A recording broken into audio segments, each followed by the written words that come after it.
എൻ്റെ അടുത്ത് പേരൻസ് വന്ന് പറയാറുണ്ട്, ഞങ്ങൾ കുറേ നാളായിട്ട് തെറാപ്പി ചെയ്യുന്നുണ്ട്, നമ്മൾ ഫോളോ അപ്പ് ചെയ്യുന്നുണ്ട് ഡോക്ടറെ അടുത്തും, പക്ഷേ എൻ്റെ കുട്ടിക്ക് ഇമ്പ്രൂവ്മെൻറ്റ് വരുന്നില്ല. അപ്പോൾ അതിന് ഒരു കാരണം എന്ന് പറഞ്ഞാൽ നമുക്ക് എന്തെങ്കിലും അണ്ടർലൈൻ ഇഷ്യൂസ് ഉണ്ടോ അതും കൂടി നോക്കണം. ഫോർ എക്സാമ്പിൾ ഞാൻ പറയാം, ഇപ്പോൾ ഒരു കുട്ടി ഹൈപ്പർ ആക്റ്റീവ് ആണ്, ഡോക്ടർ ഹൈപ്പർ ആക്ടിവിറ്റിക്ക് മെഡിസിൻ കൊടുക്കുന്നുണ്ട്, തെറാപ്പി ചെയ്യുന്നുണ്ട് ഹൈപ്പർ ആക്ടിവിറ്റിക്ക് വേണ്ടിയിട്ട്, പക്ഷേ കുട്ടി ഇമ്പ്രൂവ് ആവുന്നില്ല. അപ്പോൾ അതിൻ്റെ ഒരു റീസൺ നമുക്ക് പറയാനുള്ളതെന്ന് പറഞ്ഞാൽ കുട്ടീൻ്റെ ഡയറ്റ് എങ്ങനെയാണ്, ഡയറ്റ് കൺട്രോൾ ഉണ്ടോ ഇല്ലേ എന്ന് നോക്കുക. ബിക്കോസ് കുട്ടി ഇപ്പം ഭയങ്കരമായിട്ട് മധുരം കഴിക്കുന്നു, സ്വീറ്റ്സ് കഴിക്കുന്നു, അപ്പോൾ പിന്നെ ഡെഫിനറ്റ്ലി ഹൈപ്പർ ആക്റ്റീവ് ആവും. അപ്പം നമ്മൾ അത് ഫോളോ ചെയ്യാതെ നമ്മൾ ജസ്റ്റ് തെറാപ്പിയും ഫോളോ ചെയ്തു, മരുന്നും കഴിച്ചു അതിന് വേണ്ടിയിട്ട്, പക്ഷേ ഈ ഡയറ്റ് ഫോളോ ചെയ്തില്ലെങ്കിൽ നമുക്ക് ആ റിസൾട്ട്സ് കിട്ടില്ല.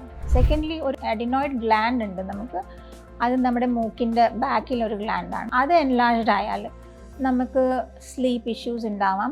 കുട്ടികൾക്ക് ചിലപ്പോൾ സ്ലീപ്പ് ഇഷ്യൂസ് ആയിട്ടല്ലായിരിക്കും കാണാം, അത് ഡിഫറെൻറ്റ് രീതിയിലായിരിക്കും കാണാം. സ്നോറിങ് ഉണ്ടാവില്ല, വായ തുറന്ന് ചിലപ്പോൾ കിടക്കില്ല, ചിലപ്പോൾ വായ തുറന്ന് കിടക്കും. സോ കുട്ടികളുടെ സിംറ്റംസ് കുറച്ച് ഡിഫറെൻ്റ് ആണ് അഡിനോയിഡ് ഹൈപ്പർട്രോഫിയിൽ.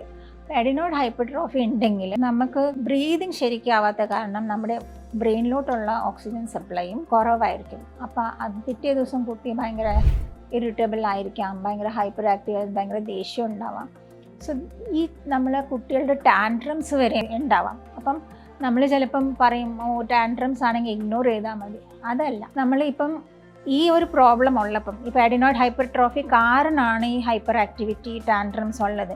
നമ്മൾ വിചാരിക്കും ഇത് ഓട്ടിസത്തിൻ്റെ സിംറ്റംസോ ADHDൻ്റെ സിംറ്റംസ് ആണ്, പക്ഷേ ഇത് അണ്ടർലൈങ് ആയിട്ട് അഡിനോയിഡ് ഹൈപ്പർട്രോഫി ഉണ്ട്. അപ്പോൾ അത് മാറ്റാതെ നമ്മൾ ഈ എത്ര ട്രീറ്റ്മെൻറ്റ് നമ്മൾ തെറാപ്പി ചെയ്താലും മരുന്ന് കൊടുത്താലും അതിന് എഫക്റ്റ് ഉണ്ടാവില്ല.